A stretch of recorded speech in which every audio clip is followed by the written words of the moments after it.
Moving on to question 3. This one calls for a slope layer and it calls for the beaver dams because we want to know what the average slope is in the areas 50 meters surrounding the active beaver dams. And then subsequently we want to look at the inactive beaver dams to compare. Is there a difference in slope within 50 meters? Okay, so got my 2 data sets in here. I have a bunch of beaver dams, and inside that attribute table we know we have a field where we've got active and inactive dams. So the feature TY, probably for type. Okay, but first I'm just going to go ahead and buffer these things to 50 meters. So let's start there. Could you pull out the active and inactive first? Yep, you sure could. It doesn't matter which order you do these things in.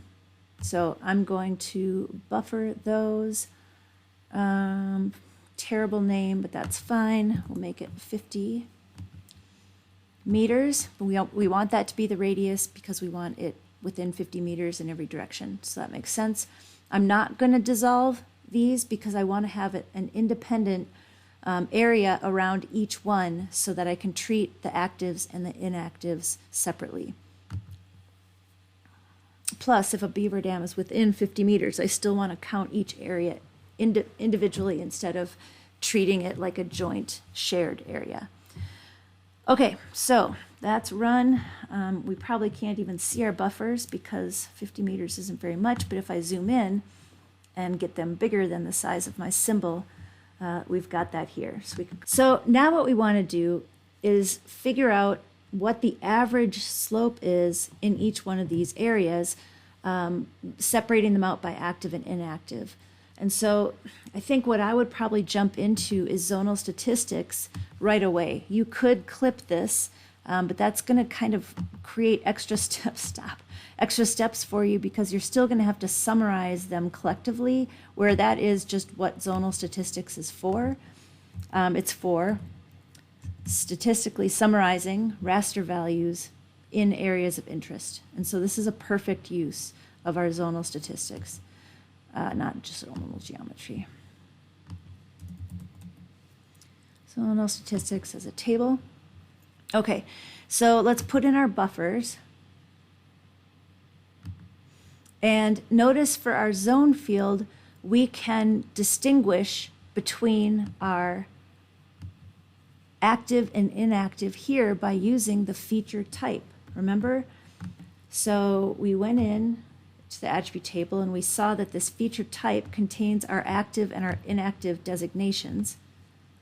So if we set this as our zone designator, this is going to treat all of the unique values as joint features, I guess. So all the inactives will be summarized together and all the actives will be summarized together. That's really good for us. Slope is the raster value that we want to summarize, and our output table, terrible name again, but for expediency, let's go for it. Okay, so here's our zonal statistics table. So we've got active dams and inactive dams handy, the count of each. And so we did see that we had a lot more active dams than inactive. This is the number of raster cells that's being summarized, basically. Total area gotten by multiplying out by the cell size, our min and our max. So this is a good teller here. First of all, our slope it has a range of values from 0 to 83. So one question you better ask yourself is, what are the units on that? And because we're dealing with, this Intermountain West area where we definitely have a lot of terrain and a lot of steep slopes due to the mountains, I would reckon that this is in degrees. But because we don't make assumptions about our data, I would be tempted to recalculate this in degrees just to verify that I get the same number here, which I actually did. when I was doing this the first time, and this is in fact in degrees, but that's how I would verify it. I'd run it again, but ballparking it, we would definitely, if this was in slope percent rise, we would definitely have values that are well over 100. Okay, so here for our active dams, we have minimum slopes of 0, so flat, and maximums of 47 degrees. And then for our inactive dams, just over 0, and then lower maximum. So we've got ranges, and then here are the means.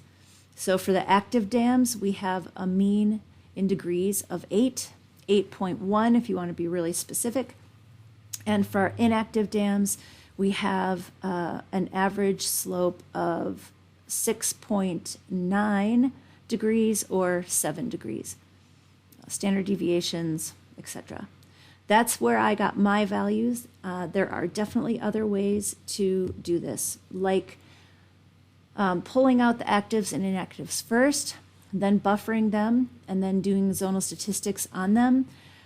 You can clip them, but I'm not really sure how you're going to get the averages afterward. To me, zonal statistics is just about the only way to do this, although I never say never.